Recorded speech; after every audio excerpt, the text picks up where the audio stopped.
So far in this class, we've been working with procedural programming. Procedural programming goes back to mainframe days where you can enter in a program that works its way straight through, goes to the end.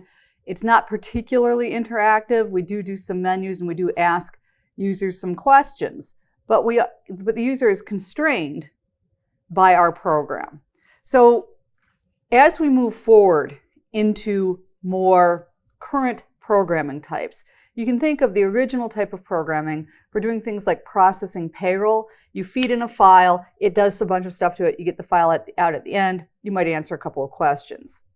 Today's programs don't work like that. Think of things like word processors, websites, things like that. They're what we like to consider GUI, event-driven programming.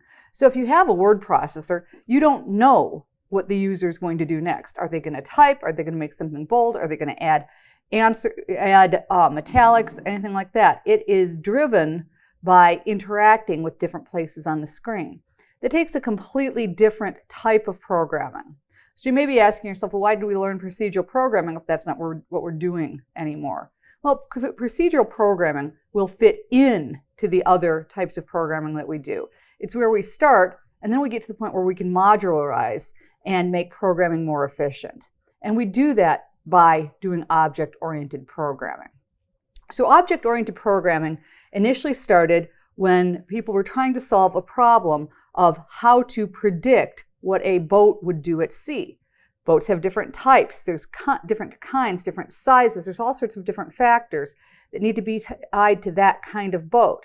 And that is sort of where object-oriented programming emerges. And we can think of an object like we can think of an object in the real world. And we'll come back to this repetitively over the next couple of chapters. But if you think about a dog has certain attributes.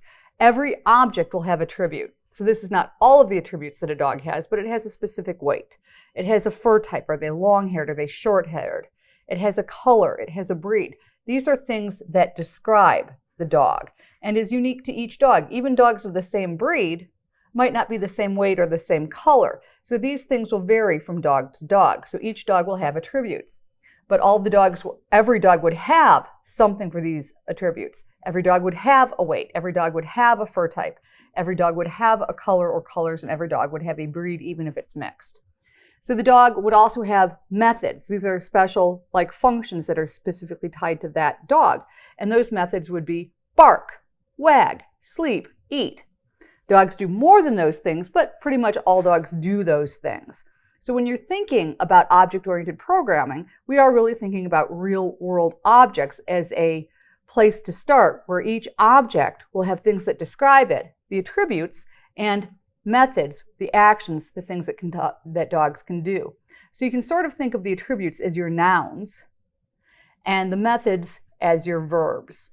And as we're getting further into object-oriented programming, you'll learn more and more about how we can program this, and they become something that holds together that we can use in its totality when we're programming. Plus, by doing this and making the programs more modular, we can have a bunch of objects. We can put them in a module, a file, and so any file can have different classes, patterns for the objects that we need. And so we can have we're starting to create our own libraries and make coding faster, more efficient, because we can code something once and use it multiple times by importing it, just like we do with random or various other things that we've been importing to our files already.